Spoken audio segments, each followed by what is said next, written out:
All right, thanks you guys for joining me. It is 10:04 a.m., July 1st. And today we're going to be talking about tech tips with Jake, part two. If you want to see part one, you can go to our other videos.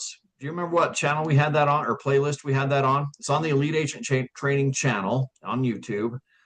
Playlist, I'm not sure if that went in deep dives or not, but you could go in there and type in tech, probably TECH, and find it. And as soon as we got off that call, Jake's like, "Hey, you cut me off. I had several more things to cover." And I'm like, "Yeah, we were at our hour mark, so we'll just do a part two." So the long awaited part two is here. But before we get into it, Alan Blood with CFG Home Loans is what it still says. Still says you'll know, you'll be the first to know. Waiting on graphics and artwork. You want to hear a little bit about the mortgage world? Yes. Tell us what's Okay, going on. Monica, you asked me yesterday, so I thought, well, I'm going to see you this morning, but I'm happy to follow up after this too. Uh, this coming Thursday, there's some data coming out that's probably going to determine whether the Fed is going to start dropping rates in September or October and how much they're going to drop rates by, and that's some unemployment data. If that unemployment data comes out worse than expected, that would actually be a good sign for the Federal Reserve mortgage rates. And so you're going to start, if that happens, you're going to start hearing a lot of news, and borrowers are going to hear a lot of news, buyers are going to hear a lot of news about interest rates getting better and the expectation that interest rates are going to get better. And that'll be a good opportunity to remind them that the Federal Reserve changing their rate doesn't necessarily change mortgage rates. And sometimes it actually goes exactly the opposite. It has a lot more to do with why the Federal Reserve is adjusting their rate than the fact that they adjust their rate as far as the impact it has on the mortgage world. And if the Federal Reserve does, in fact, start adjusting their rates in September and October, it could actually move against mortgage rates in the short term. So if people are waiting until the fall, they say, oh, well, I saw that rates are likely to come down in the fall, so I think I'll wait. There's a good probability that, number one, it might not happen. And number two, if it does happen, historically, it actually can push interest rates up rather than down, as crazy as that sounds. There's a whole long metric that goes into that. But the bottom line being that the Federal Reserve rate does not necessarily correlate to mortgage rates and sometimes moves in the exact opposite direction. So when you see that hit the news over the next several days, which it probably will, because if there's somebody's watching housing and they have said interest rates, that's going to pop up in their feed, you might get some opportunity to have conversations with people. If you'd like to know more about that in detail or get some talking points, I'll put together a video, and maybe what I'll do is I'll just post the video I do on the Equity Facebook page. Take that, share it, or make your own, and then go share that information with people. It's just a good opportunity to get in front of people, be the expert, and share that information with your clients. I think that'll be useful to know. In general terms, there's a reasonable expectation that interest rates are going to come down slightly from where they were a couple of weeks ago. We're kind of already there. A month ago, Fannie Mae was saying that interest rates should be in the low sixes, high fives at the end of this year. On today's Tuesday, Monday, all the way back to yesterday, Fannie came out and said, just kidding, maybe more like mid sixes, which is right where we're at right now. And so they're not really a credible narrator at this point. They've been wrong more often than they've been right. But every time they put that out there, the news picks it up and runs with it. The other big news article that you guys are going to see and the clients keep asking me about is this Redfin article that came out about, it was a week and a half ago, maybe. Did any of you guys see this? That there's 500,000 more listings in the United States than there are buyers. Do you guys see that news? Um, it got splashed all over the financial news articles, and my clients who kind of watched that have been asking me about it, and it made a lot of people nervous. The reality is it's garbage. There's no metric to know how many buyers there are, and they said in their report that because they didn't have a way of knowing how many active buyers there were, instead of using something like loan applications or loan approvals, which there are metrics for, they said, we just used our own anecdotal information from searches on our site to determine how many buyers are active in the market. So they made it up. But I mean, it was on Fox and on CNN, it was on NBC, and MarketWatch picked it up and they ran with it. I saw posts on social media about it, and I actually had quite a few conversations from people saying, wait, I heard there's this housing crash because there's more homes than there are buyers. And while that may be true in some places, it's definitely not the case, generally speaking, here in Utah, where we have more applications than we have total listings. So just some news things to be aware of, I think, to share with people when that does come up. And whether people ask you about it or not, they may be aware of it, and that may be factoring into their decision-making process. So by just being the one who educates and informs them on that, that might help to, again, just establish you as the expert when it comes to their housing questions and give them an opportunity to come to you with more questions like, should I list my house? Randall Wall is fond of a quote that says, lies, damned lies, and statistics. So it's progressively worse. You've got lies, you've got your damn lies, and then you've got statistics that are the very worst things that you can get. Yes. If you ever took a statistics class I took one in college, and that was the very first thing that they taught is you can spin these numbers however way you want. In fact, did you know, Alan, that 90% of statistics are made up on the spot? I've heard that 87.2% of statistics are made up on the spot, so we're pretty close. Did you just make that up? I made that up, but it's I better if did you put a too. decimal in there. I did too. Right? So that is Yeah. 100% of statistics are made up on the spot as of this meeting. But if you're going to make up a statistic, statistically, you should use a prime number and a decimal. So I'm just saying. I like Made that. that up too. I'll Seems fix my reasonable to me, numbers. though, right? I heard Prime Day is coming up. Hey, perfect. Yeah, go with that. Go with that. All right. Well, you talked about people that are wrong more often than they're right. Let's hear from somebody that's right more often than he's wrong. Jake Lee. That's another made up statistic for sure. That was a good lead in, though, huh? Yeah, that was nice. Can you hear that terrible echo, or is that just me? I do hear it. All right, that's from my recording software, so give me 30 seconds to fix it.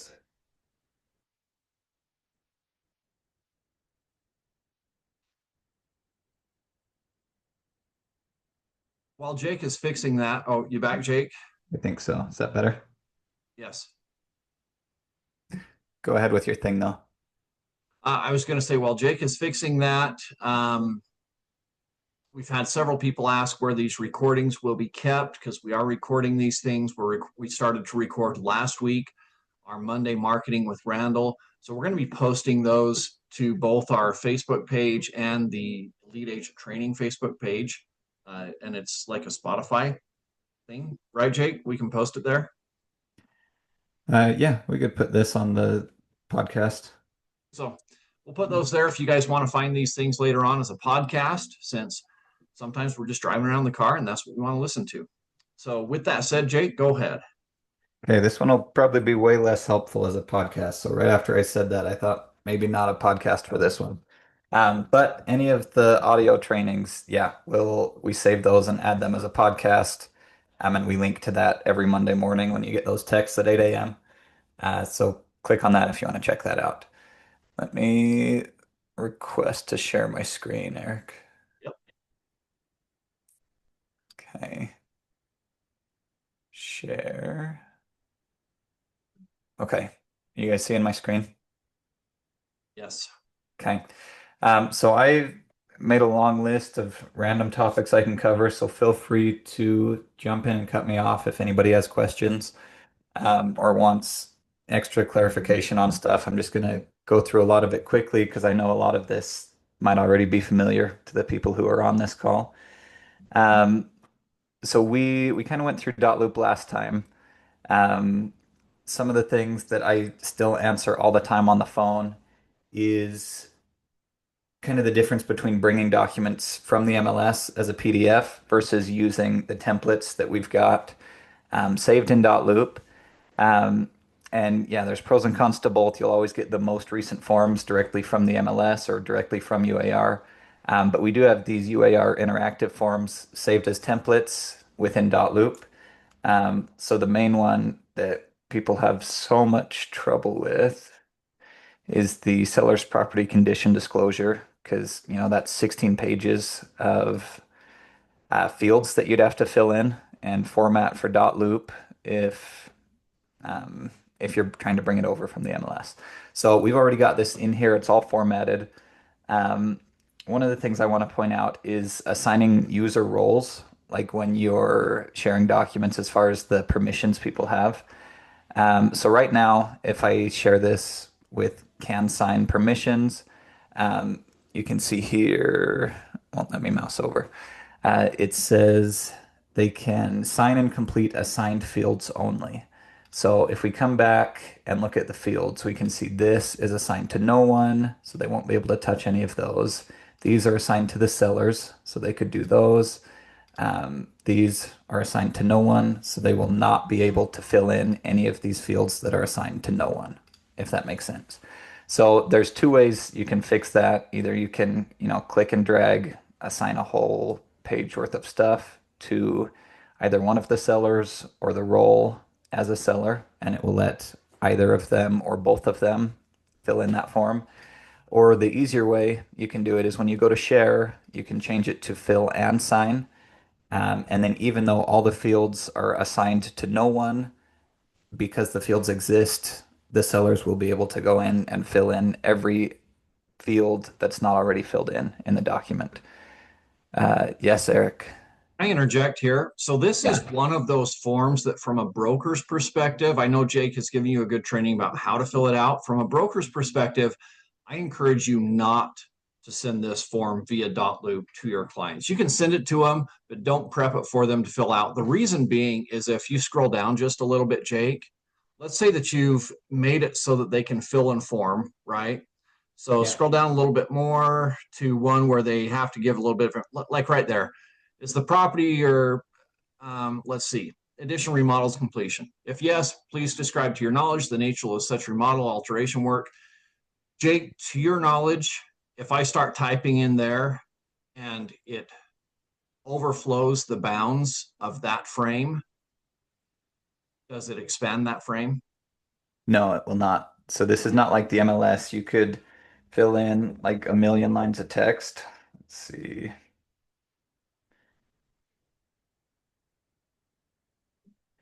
And it will scroll down so it's like viewable within dotloop, but once we save it as a PDF, yeah, we've got nothing. So if you're in control, you can shrink the text size. But if you're not, manually doing those types of changes, then yeah, it's just invisible and it's not going to display. So here's the problem that I found from a broker's perspective with sending this to clients to fill out is that a lot of times they'll start typing and then they run out of space, or it keeps typing, but when they actually go to print it, it doesn't share any of that. Either one of those are bad. Like if they run out of space, they think, oh, well, that's all the space that they gave me, so that must be sufficient, right? When it isn't sufficient, because the actual language in this form says, hey, this isn't sufficient, right? If you have anything that you know, you need to disclose it to us. Even if it's not on any of these 16 pages, we can add an extra page where you can describe exactly what happened. And so I really don't like setting up the expectation almost that once they've filled up the box, they're done. And I think that does that with this form in particular. It's probably the only one like this. And so from a broker's perspective, this one makes me nervous to send this via dotloop for people to fill out. It looks pretty, but again, the number one source of lawsuits against real estate agents is disclosures. And so any reason that they have to not provide complete disclosures is something that we need to address. And so if you do send this to them, then you need to be very clear in your email to them that, hey, I'm sending you this. You can fill it out. Some of these fields will not expand, or it looks like they expand, but the information doesn't actually carry through. And you can do that long explanation and maybe complicate it for them, or just print these forms out, give them to them, and say if there's anything that doesn't fit here, type it up on an extra sheet because we need everything. Could we ask them to throw anything that doesn't fit down here in the additional disclosures? You can. And Just say, again, I think we need to make sure that they understand if it doesn't fit, we need to add another page, okay. right? So again, I think for a lot of people that just might be confusing. So for Yeah. me, that's why I take the stance that I do is because poor disclosures, number one source of lawsuits. That's been the subject of the Salt Lake Board of Realtors attorney and his last month's newsletters to us. We see that over and over again. So, Okay. That's but good to but know. I need to start doing that. but what you said, Jake, about assigning those rights, again, I think that applies to several different things where you Yeah. can fill and edit, or sorry, sign and edit, or just sign. So Yeah. So back. anytime you're sharing documents with clients, if you want them only to have access to very specific fields, so yeah, now this is a bad example because we would never do this on this document. But if we can say I only want my clients to fill out, these two boxes, then I would assign those two boxes to them, share it, and then I would make sure he can only sign. So if I say can sign, he can only fill out anything that's specifically assigned to him. And then say I wanted Emily to have access to everything in the rest of the document, I give her fill and sign access. So that just applies to anything within dotloop. You can see when I click on a field up in the top left, it shows who it's assigned to. So just keep an eye on those things as you're filling things out in dotloop. So you have kind of a better idea of who has access to do what.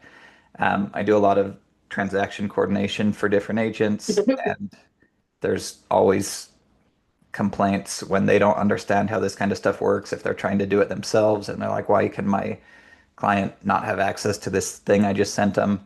And nearly always it's because they don't understand how those roles work. Another thing, and this is more of a personal preference thing from someone that goes through a lot of these types of transactions within dotloop. There's just a lot of things you can do to clean up your loops as far as, I mean, you guys have all seen the packet checklists. We've got the buyer checklist, listing checklist, and under contract checklist. So these documents are the only things that you need within the loop that you submit to corporate. It helps a lot for them. And if you've got a transaction coordinator, if other people are accessing your loop, if you create multiple folders for whatever you've got. So if you've got, previous offers that were not accepted, we do need to keep those in the loop. We need a record of them, or like trust documents, other things. You can just kind of clean it up with multiple folders. So you've got, the listing packet, an under contract packet, and then creating folders to organize the documents in here so you can keep it organized. Just makes it easier to navigate for you and anyone else accessing it. And then as an aside to that, if you are giving access to other people, something to pay attention to is this section here that says on my team. So when you add a person, so say I'm helping a buyer, Alan is the lender, I add Alan Blood, and I work with Alan all the time, so I want to add him to my team. I don't actually ever want to add Alan to my team. No offense, Alan. But you don't need to see all the seller disclosures and all of the inspection reports and all Oh, that stuff, right? please never give that to a lender. Yeah, Like I never want to. Not only do I not need to see it, please never send it to me ever. I never want to see those ever. thank you. So Um, yeah, if I can oh, Eric, go interject, ahead. well, Jake, if can I? Yes. Please don't ever add me. Okay. I get agents all the time that add me. I'm admin. I already have access. When you add me as your team, I see every single interaction going on with that loop. And with hundreds of agents, that is insane. Like that just absolutely bogs down my email and I don't need it. If you need me to sign something, then you treat me just like you do a client. Okay. You add me in, you put my signature there, you send it to me to sign, but you never add me as your team. I'm already admin. I already have access to see everything that I want to see. But what Jake is talking about here is your fiduciary duty, right? So sharing it with your client. Sometimes agents will add the other agent on the opposing end to their team. And then they see their entire loop. And that is a clear violation of your fiduciary duty. That expectation of confidentiality that your client has with you has been completely violated if you do that. So what he's talking about here is a very important concept. So sorry, Jake, back to you. No, that's perfect. Thank you for that. So yeah, you can see here, admin for equity real estate. Eric and I have admin accounts, so when you call us for help, we can pull up your loop and jump straight into the transaction. You don't need to share anything with us. You can see it says on my team. So as admins, we have access to everything. We can do that when needed. But if you do need a specific signature, yeah, same as always, you would just, um, open it, assign it to, so add a person, add Eric Lee as, the buying broker or whatever, and send that to him to sign. But again, do not add to the team because we already have that access through an admin account and it just makes a lot of issues. So really, there's hardly anyone I can think of that you should add to your team. Maybe if you've got a co-listing, you're working with another agent from equity, like you guys are both representing the same side. In that case, it makes sense to add someone to your team. But as a general rule of thumb, you almost never want to add someone to your team because that gives access to every single document in the loop.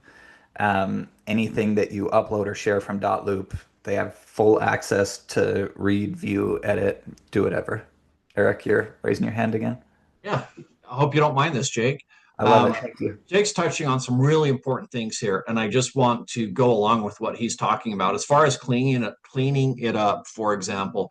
So if I've got a listing, I'm probably going to get offers from different people, right? So one of the ways to keep it clean is I add a folder, and for me, the way that I'm relating to that person is through the agent. So I add a folder and I put the agent's name in there. So or you can do one for everybody, rejected offers. I do like John Smith offer because John Smith is the agent that made the offer, and any interactions that I have with him, that's the one that I'm going to use. So I might have, if I've got 5 different offers, I'll have 5 different folders in there with the different things. And then again, I just minimize those. And when it comes time to submit for review, I pick the folder that I need to submit and I submit that one, and everything else is ignored. So, in this case, the listing packet goes in. If John Smith's offer was the only one that we got, that's my under contract packet. And that one gets submitted later on, just the week prior to closing. But that way, we're compliant with state law, which says that we keep a copy of everything, which includes failed transactions, rejected offers. All of those are included in there. And a lot of times with me, the reason why I don't just do one folder with rejected offers is because sometimes we'll go quite a ways with one offer. Like we'll go under contract with John Smith and we negotiate back and forth. So we don't just have a purchase contract or an offer. We've got 5 or 6 addenda. We maybe even have some negotiations. We might have received earnest money. So I've got an earnest money receipt associated with that. And then we get to appraisal. It doesn't appraise. They cancel the deal. And I've got 12 forms in there, not just a rejected offer. I've got a lot of stuff having to do with that file. And so for me, I have a separate folder for each offeror that I can keep all of that in. And then I just keep all that minimized. Super easy, super clean, and it keeps it organized. Same thing if I'm working with a buyer, I have a folder for each different property that we've made an offer on for the same reason. I might make an offer. We go down the road a little bit, do inspections. So I've got 5 or 6 forms associated with that. I don't want them all lumped into one because that could get messy, especially sometimes we've had buyers that go for 6 months to a year that we're showing homes for and writing offers on. And then it gets really ugly if something gets audited and we're trying to sort through this big mess. So that's just my advice on how to organize it. Jake, back to you. Yep. And another thing with that, if, especially when you're going back and forth on a transaction, you're writing up multiple addenda, sending them back and forth, getting signatures, you'll always end up with multiple copies. So, you'll have addendum 4 that you write up. It will just be signed by your clients. You'll send it back to the other side, then you'll get another copy signed by their clients. So inevitably you'll have lots of duplicates. Please just make sure you're, coming over and archiving anything that's a duplicate. If you have a document only signed by one side, clear those out. If you ever need to, you can, show and hide archived. So if you've got a bunch of archived files, you can still find them if you need to reference back to them. But it just really cleans it up and helps the review team when they're going through things if there's not, 2 or 3 copies of every document. And then along with that, we've got this activity log. So you can see everything I've just done today. There's a record of it. So you can see I created this folder, I archived the folder, I opened this document. So every tiny action I'm taking, even just which documents I'm viewing, even if I don't make any edits, it says Jacob Lee viewed this document. So everything you do within dotloop, we have a record of. And that's why anytime you're sharing stuff with clients, we love to add it to dotloop first and share it through dotloop. So you've got that record that you've shared it with them on this specific day at this specific time. Dotloop just does a great job of keeping timestamps of everything. And then if you need to, niche down on a specific document, same thing. You can come here and look at history.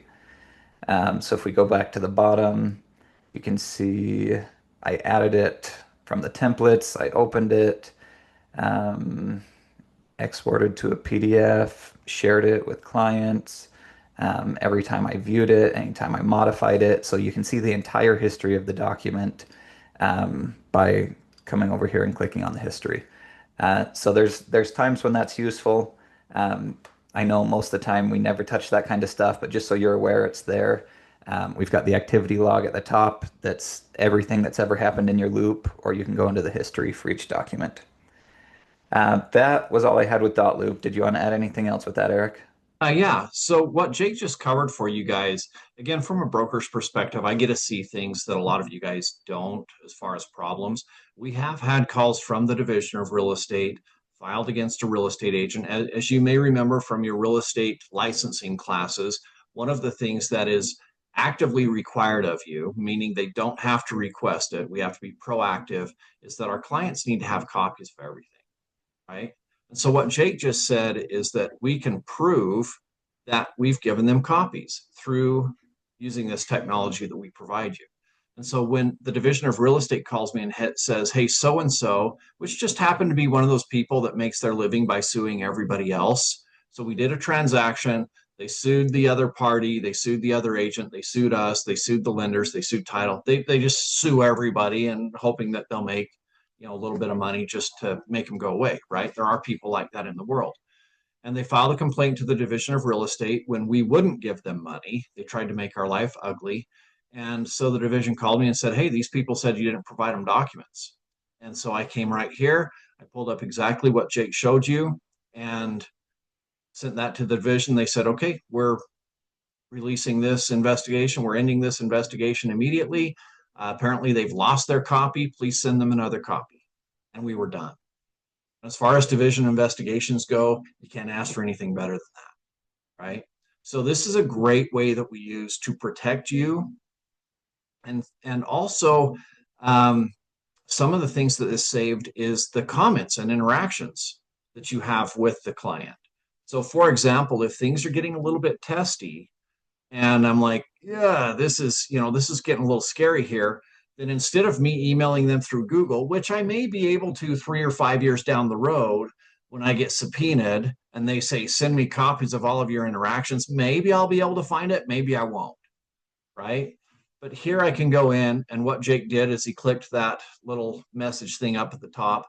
I can select my client, I can type in the note, and I can send that. And that is a permanent part of that file. So if ever you're in a situation where attorneys get mentioned or things are getting ugly, shift out of your regular email and go there so that you have documented. Sometimes I'll tell agents, we had a conversation over the phone, and so and they give me an instruction, and I'll say, okay, now email the client. Say, as per our conversation, you told me to do this. Is that correct? And I'll put that in here so it's a part of the file. All right. So, anyways, Jake, thank you. Back to you. Thanks. Are you okay if I jump into ProAgent for 5 minutes? Yes. Okay. So you guys all know we've got a ProAgent site. You can access it from here, maybe. Okay. And then the admin page, or you've got your URL here so you can view it. So this is what my site looks like, kind of just the default plan. If you come to your admin page, you've got the CRM in here. You can add contacts, view your calendar and tasks and everything else. The most important thing, I think, is just the site editor. Really, you can get your site up and running in 5 minutes from here if you haven't done this already. So updating your personal info, making sure your contact info is correct for when people are coming to your site. You can customize your bio, add any social media links if you've got, your business pages that you want clients to see, and then uploading a photo. So that's what we'll display here. Or if they come to contact me, it's the image that pulls for that. You can add client testimonials. So, if people just even email you a testimonial, you can copy and paste it in here. So you can say, Paul said Jake was a super great agent. So really easy just to copy and paste if you have stuff from Google or Facebook, whatever else that you want displaying on your website.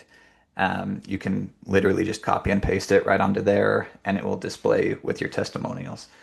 So these are kind of the basics to customizing the bare minimum of your website so it's tailored to you and it's got all your contact info and your links. You can do that really quickly. One of the other cool things is you can add a buyer's agent commission that will be displayed on your listings. So like this is one of my listings in the ERS. The sellers have agreed to pay a 2.5% buyer's agent commission, which is not seen anywhere. It's not on the MLS. We don't advertise that necessarily. But if I go to my website and let me copy this MLS number. So if people are searching on my website and that property comes up, then you can see right down here the financial information. It is going to display a BAC in big red bold letters so people can see that. So then if I wanted to, I could, run Facebook ads and have the traffic come to this specific site so they see the listing and it's got all of that info included. Um, but just one more thing we can do to communicate with buyers agents that there is a BAC offered. Um, so easy to set up. If you've got listings, you can just plug in the MLS number on here, choose, percent of gross price, type in 3%, 2.5%, whatever. And then anytime that listing is pulled up on your site, it will display that BAC. I'll just make a quick comment on this. A lot of you probably don't use your ProAgent websites as much as you could. These websites, there was a time in my career I paid $5,000 for a company to help me with search engine optimization, SEO, right? SEO specialists. And so I paid them this money and, trying to crack the top 10. And I was talking to another broker down in Utah County, and he's like, just use your ProAgent website. And so I talked with, I think his name's Doug Green, the owner of ProAgent websites. So I talked to him and I said, this is what I'm paying for. And he says, our sites have all of that stuff built into them and more. And so when I looked up our broker in Utah County, sure enough, he's the number one. And he wasn't paying for any SEO optimization. It's all it's all built into this website. So they're actually very, very good websites. The interface may seem a little bit simplistic. It may look a little bit outdated for you, but the websites themselves are actually very effective in generating leads if you use them. So, Jake, back to you. Yeah, no, I'm just playing around with this stuff because I love this. And you can see the for sale nearby, which is a little deceptive because it sorts them from highest to lowest price. So it's comparing my $400,000 townhome to these $2 million listings. But yeah, there's a lot of cool features on these. Um, but no, that was all I wanted to cover with this because I know a lot of agents are not using them and it literally takes less than 5 minutes to get set up. So I just wanted to run through that quick. The other thing I wanted to go over is the Equity Marketing Center. So we've got it up here, the Equity Marketing Center, or right down here, you've got this marketing button. Go to the center. And then, oh, I do actually need to switch to Chrome. So this is, glad that popped up. If you're on Mac, Safari does not play nice with the Equity Marketing Center. So if you just switch on to a Chrome browser, it displays a lot better.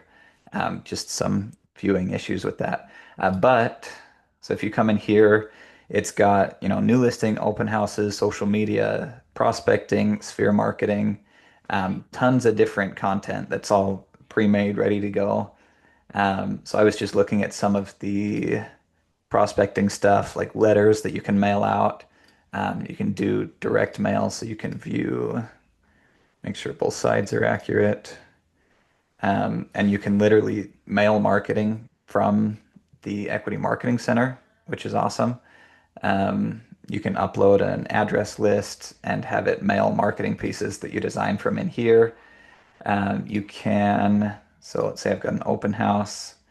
Want to send out some postcards from that. Grab this one. And then all you have to do, so this, I know a lot of us just use Canva for this kind of stuff.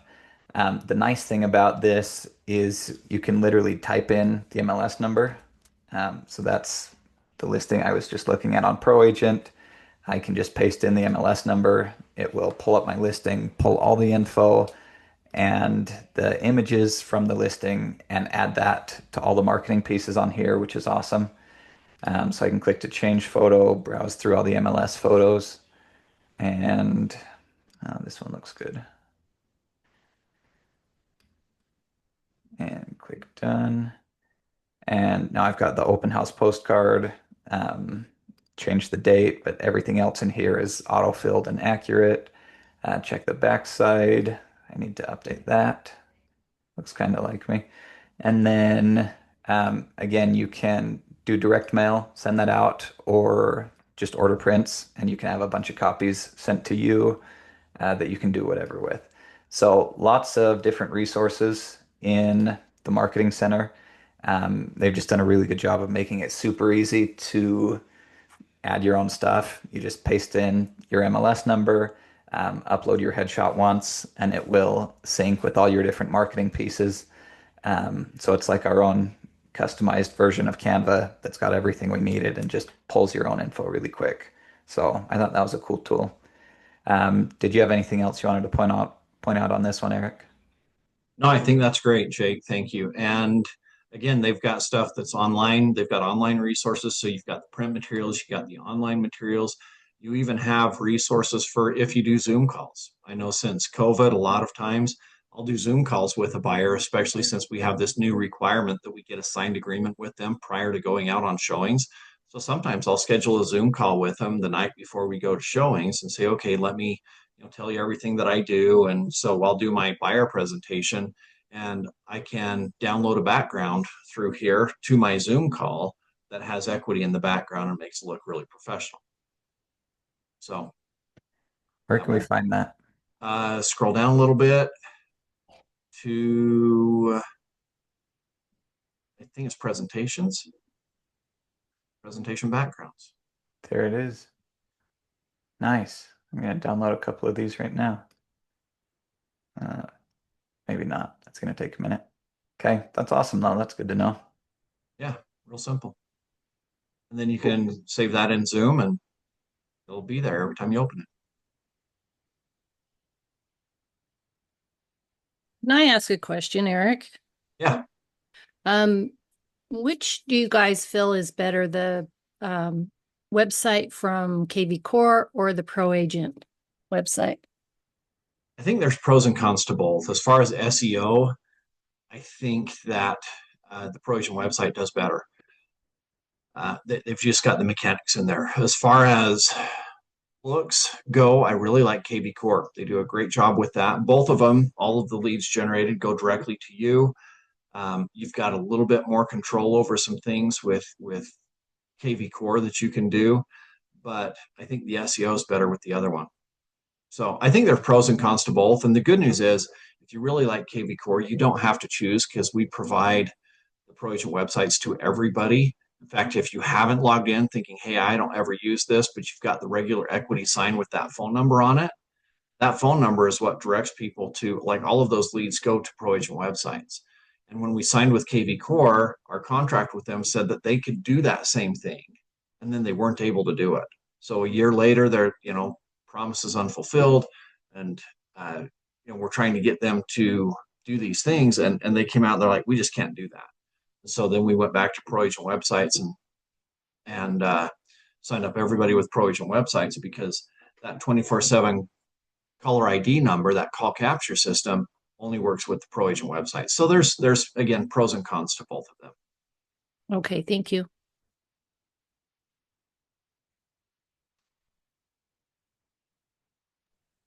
Okay, those were the three I wanted to touch on. Do you want to jump into your cybersecurity, Eric? My turn. Okay. Sure. So this is kind of fun, you guys.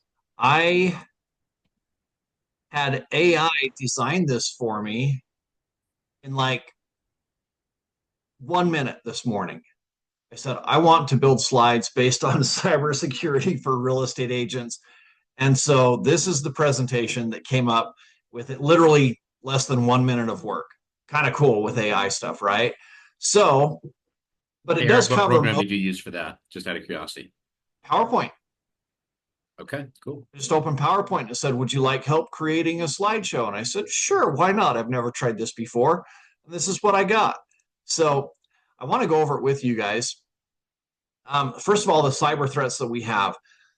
The last time I went to NAR conferences, they said that, how did they classify it? A speaker from the FBI came and classified and said that this is the number one source of fraud.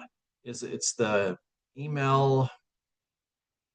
I can't remember. It was email fraud, basically, right? Number one source of fraud in the country, in the billions and billions of dollars, comes from cybercrime, right? And typically, it's either the real estate agent or the lender that gets their email account hacked. And when they get it hacked, the person is watching the emails go back and forth. They see and know all of the players. And so they see the lender, they see the interactions with title, they know exactly who these people are, they know their email addresses, they know their logos. And then right towards the end, they craft an email that says, okay, here's your wiring instructions. And it looks identical. Okay, it's very hard to pick out the changes. This isn't a Prince from Dubai type thing. These are very sophisticated. They even give a number that you can call in to verify. And of course, it's not somebody with an Indian accent. It is an American, because these guys are making $800,000 on one deal, on one scam, if they can get your information. Now, we're also seeing it now because we direct deposit our payroll, right? When you guys make payroll, we direct deposit right into your bank accounts. So we're receiving wires from title with payroll, and we are getting reports from title. In fact, we had 2 last week where title called us and said, hey, did your direct deposit information change? And we said no. And they said, okay, just gotten a potential hack where they tried to get us to send your commission somewhere else. So not only are they trying to steal the client's down payment or those transfer of funds from the clients, they're trying to steal your commissions as well. So this is stuff that you need to understand. It's very real and it's very costly. Everybody at the end of this, whether you're watching this now on live or on a video, should take whatever measures they need to increase their cybersecurity practices and just be more aware of things. So I want to share a different screen here. Let's see, I think it's this that we were just on. I'm going to go down here. This is my emails. So I've gotten one yesterday. I got another one today. Here's the email. I literally just got that exact same email. Did you?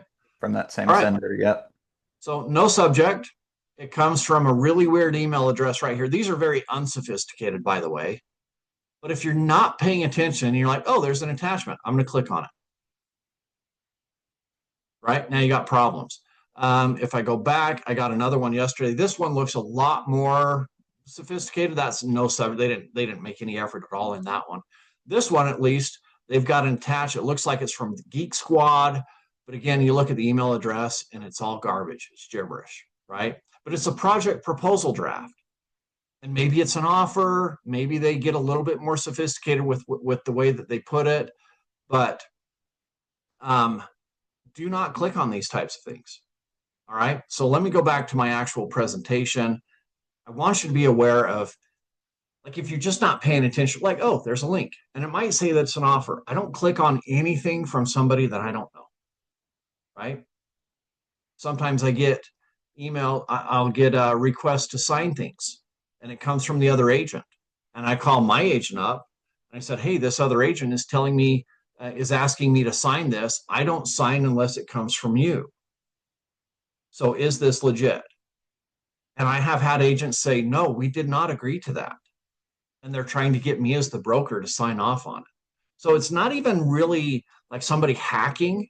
It's just another real estate agent trying to pull a fast one, right? So I've had to be very careful in ways that you wouldn't think even. All right, so some common cyber threats. There's the phishing attacks. That's kind of like what I just showed you there, where you click on something and you reveal some personal information through fraudulent emails or messages. It could be texts. If you ever get somebody asking you to give you their WhatsApp information, hey, we're really interested in this property, but we'd like to communicate through WhatsApp. WhatsApp is a big program internationally. Okay, it's used all over the world. It's really easy way to interact with people, but it's used in real estate, in my experience, almost exclusively by scammers. So if somebody wants to interact with me through WhatsApp, I don't respond at all. Okay, another phishing attack that you guys get. About every 3 months, you will get a request from me to go out and buy Apple gift cards. I'm in a meeting. Can you please do me a favor? Run out and buy me some Apple gift cards. Now, I had the last time this happened, I don't know if they're on here. I can't remember who did it. But I said, hey, you'll know it's me when I'm telling you to run out and buy some apple fritters, right? That's how you'll know that it's legitimate. I will never need an Apple gift card from you, but if I'm asking for apple fritters, I expect you in your car running to the grocery store ASAP. And so this agent took that and ran with it. And they said, sure, I can get you some apple fritters. And they're like, no, gift cards. Yeah, what kind do you like? There's the apple ones, there's the cherry. And they went back and forth with this scammer for, I don't know, about 6 hours throughout that day. And they just kept sending me screenshots. I laughed all day long. It was awesome. Okay. But for the rest of that day, and usually it runs for an entire day, a day and a half, I have agents texting me saying, hey, is this from you? And I'm like, please no, you guys. I'm never going to be asking you for Apple gift cards from a meeting, right? So anyways, there's phishing attacks. There's ransomware where they get access to your computer and then they say, hey, we're locking you out of everything that you have unless you pay us money. That's what ransomware is. And they do get big companies. They make hundreds of millions of dollars from big companies doing this type of thing. And then, of course, the data breaches that every single one of us have been a part of. You get emails saying, hey, so-and-so, Google or Yahoo had a data breach. Every password you've ever entered in, they have now. Lots of fun. So those are all common cyber threats. Specific risks for us, of course, are the wire transfers. So I had this happen. It came up a week ago where one of my agents texted me and said, well, no, his client actually called me and said, hey, I want out of my buyer agency agreement. I didn't realize what I was signing. And by the way, and I think they had run it through an AI system because it had it all detailed out like AI does, and says, by the way, as part of the contract, I should have had the wire fraud form and I didn't get a copy of that. And I should have had the for your protection, whatever. I didn't get a copy of that. And if you read the buyer agency form, it does reference those other forms in there, wire fraud being one of them. And I called the agent and I said, hey, if I'm supposed to defend you and have you keep this client, do we have these forms? Because it says right in the buyer agency agreement, as part of this agreement, we've also got the wire fraud form. He's like, no, I thought we only signed that like the week of closing because that's when wire fraud happens. And so this is part of our education today. The form needs to be signed right up front when you sign the buyer agency agreement. It's a part of the buyer agency agreement. So what needs to happen at the end? Well, if I've got a buyer, we may be 3 or 4 months shopping before we actually close, right? And so right up front, I give them the form. We have the conversation. It's a part of my listing presentation. So we have the conversation. And then as we get a couple weeks prior to closing, then I give them a phone call. And this, by the way, is all in my task plans checklist. I give them a phone call and say, oh, by the way, remember this conversation we had about wire fraud? And they're like, oh, vaguely.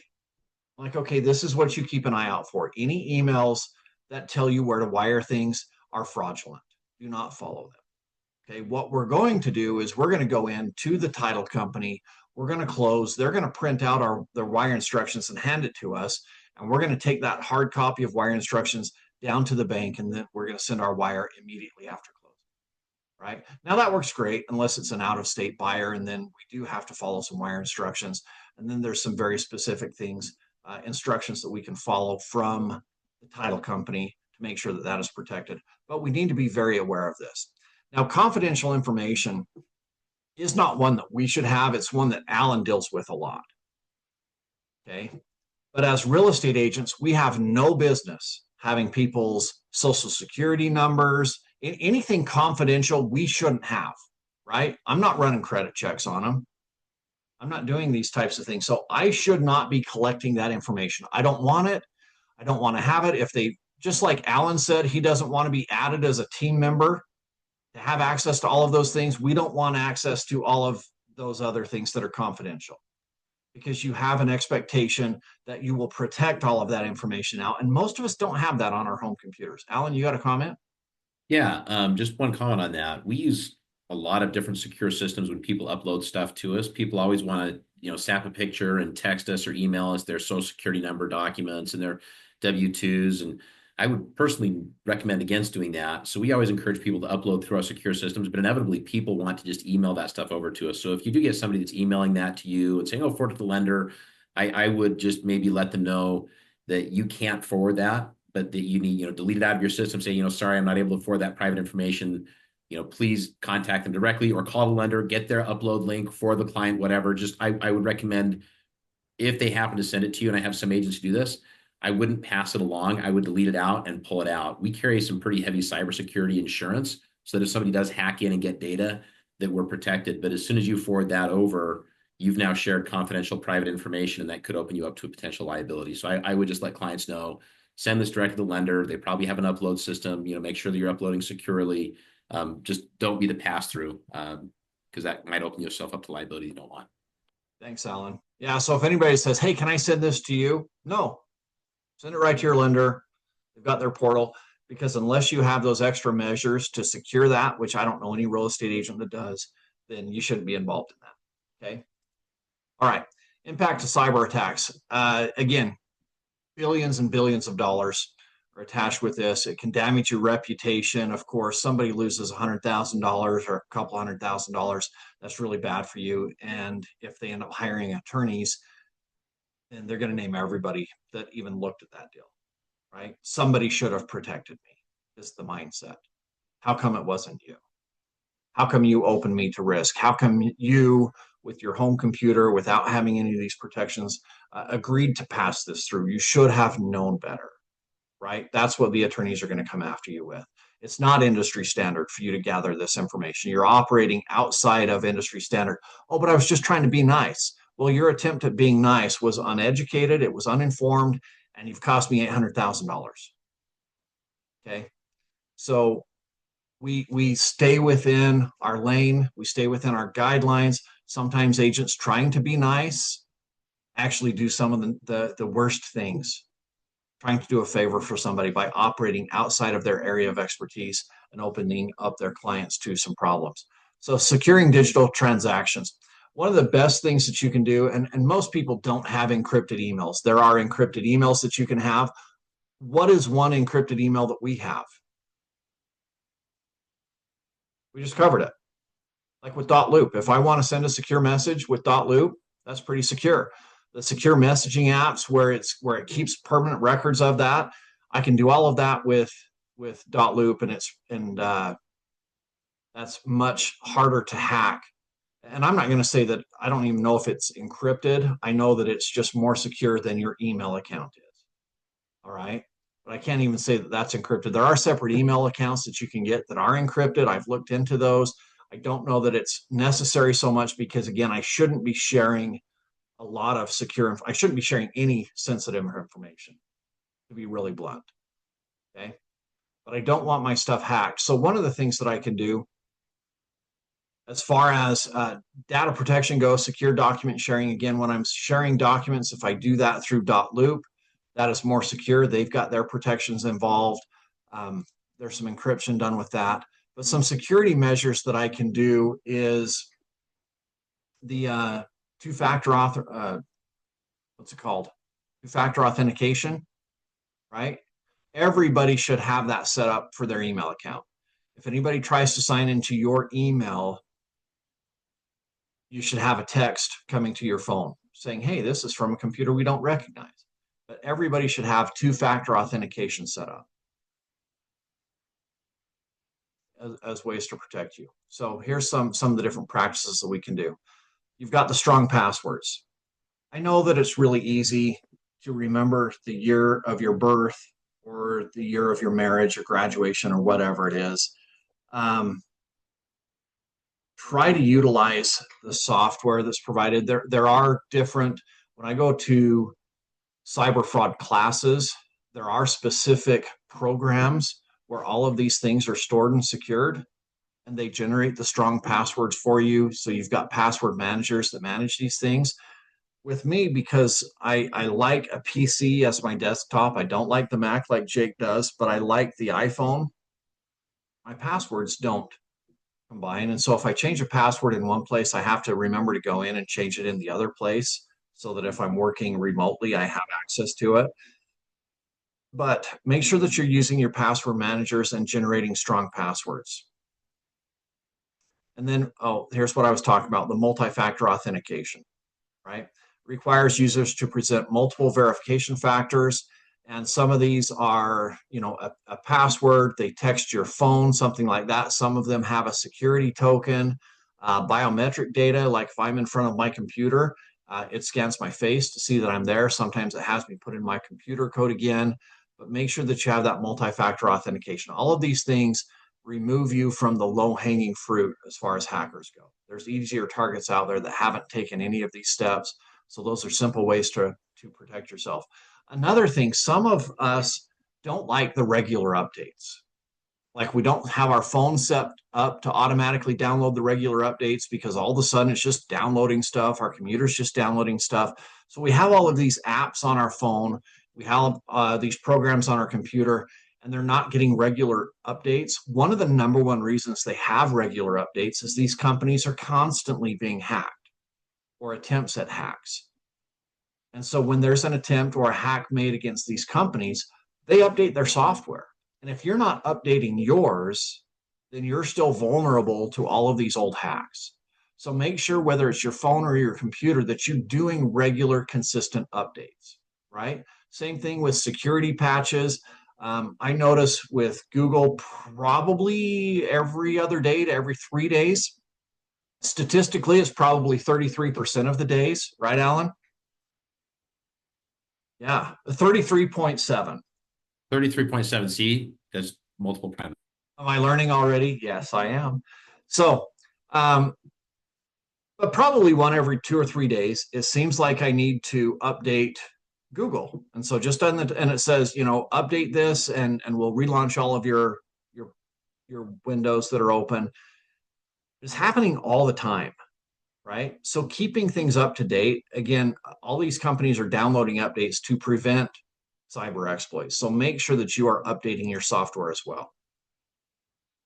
And then recognizing and responding to cyber threats. So if there is phishing, again, making sure that you're aware of that, educating your clients that, the week before closing to keep your eye out for things like that. Again, poor grammar, like those ones that I showed you, those are pretty bad. The urgent request when you get a text that you need to go out and buy me Apple cards, all of those should be red flags. But just be aware of them. Don't click on strange things, even if it is something that might be legitimate. So let's say, for example, you get an email, you think it's legitimate, and it says, hey, click here to log in to your banking site, right? Don't click there. Just go open a new tab and log into your banking site from the new tab. And you'll open it up and you'll be like, hey, there are no messages in my message center that I need to do anything here. Other than that, that phishing scam looked 100% legitimate from your bank, right? But when you actually log into your bank, there's nothing for you to do. So don't ever click links in emails. It may look legitimate, it may look good, just open up a new tab. So if it's something, hey, you've got a new message from your mortgage center, open up a new tab and just go directly to your mortgage center. Don't take the shortcut provided in the email. And so how good are these things? Well, they've got the logo down. They've got the signature down. They've got a local phone number down. They've identically copied it. But maybe instead of Alan Blood at CFG Home Loans, it's Alan B with the lowercase I OOD. And it's really hard to tell, especially if you're getting older and your eyesight's starting to go. It's really hard to tell the difference between an L and a lowercase I. We just scan. Other than that, everything is Absolutely identical. Okay? It's not that garbage that I showed you where, it's just this random email address that just looks totally stupid, right? These things are very complicated. So again, don't click links in emails. If a breach occurs for some reason, then you need to let people know, right?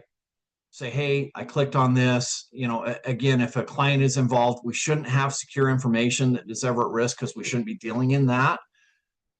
But if we think we got our account hacked, then we need to go in, we need to change passwords, we need to update all of that stuff. If we think that maybe our emails have been tracked or something, then we need to make an extra proactive phone call to our clients, anybody we're working with, saying, hey, just a heads up, if you see any emails, with anything fishy or changing wiring instructions or anything like that, we want you to be aware that, if it comes from me or anything like that, I want you to be aware that that could be an at-risk thing, right? So be very wary of those types of things. So secure your accounts, change passwords, things like that. Make sure that you do have the multi-factor authentication set up. Evaluate the breach, understand the impact on data and operations, what is at risk, and then if somebody is at risk from that, then let them know. Documenting things, incidents helps organization learn from breaches. So if you do have something, like for example, a title company calls you and says, hey, is this your information? If that happens to you, please let me know. Hey, these are things that we can use in training. We can send alerts out. If any of you are part of it, we see it all the time up in Park City. We see it a couple times a week down in Washington County, Iron County, where people are getting contacted to sell vacant lots, right? And so they're actually going through, they've created fake IDs, they provide IDs, they go all the way through the process of closing, and they get wired the money to sell a lot that they don't own.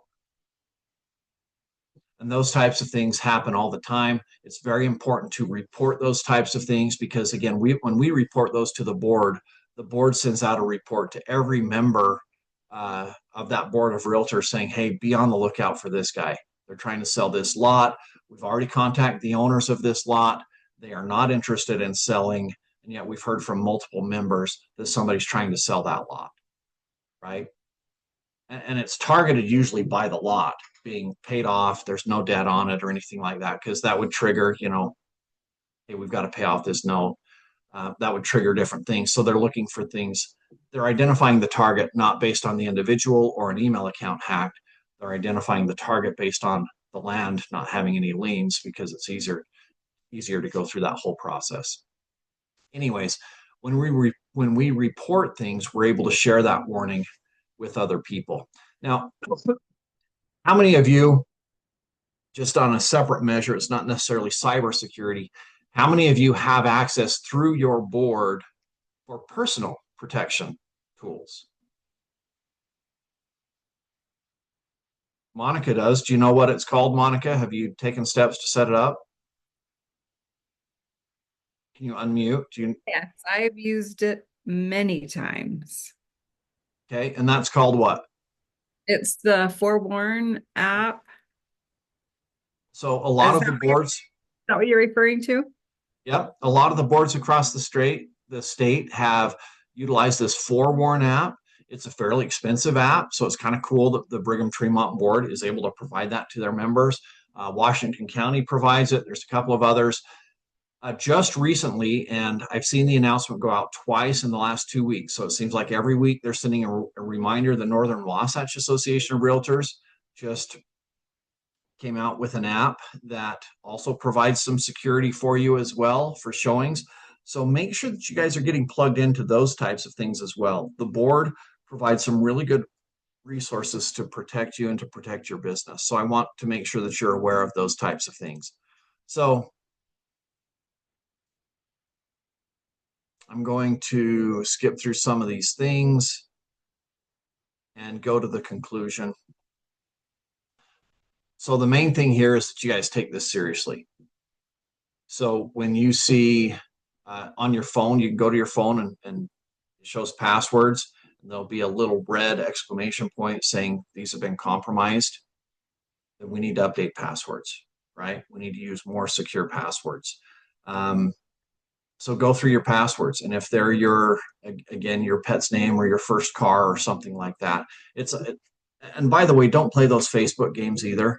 Do you guys all see those Facebook games where it's answering 20 questions and it's all fun and you're engaging people? Hey, what was the name of your first car? What was the name of your first pet? And I'm like, holy crap, this is just a recipe, and it's all fun, right? And it's sent from one of your friends that trusts you, but it's all public knowledge, and they've just asked you all the security questions to get your passwords. So you've given up the name of your first car, you've given up the name of your pets, what year did you graduate? What's your mom's maiden name? And I'm like, can you be more obvious?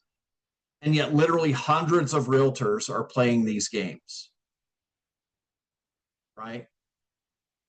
Be aware, you guys, this is a world that in a lot of ways is out to get you.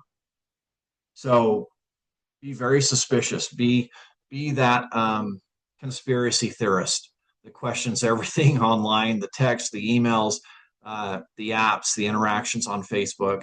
Is any of this information that I'm putting out there something that could be used against me? Right? I know people that don't share photos of their kids online because that's how they get targeted by child predators. Right? So you just question everything that I'm putting out there, everything that I'm clicking on. Be aware of those types of things, and then take the extra measures. If you're sitting there thinking, hey, I don't know how well I'm protected, go to your calendar and schedule in an hour. Say, hey, I'm just going to focus on this. I'm going to go through my passwords. I'm going to update things. I'm going to take the steps I can to protect myself. So with that said, I'm going to stop sharing and stop the recording.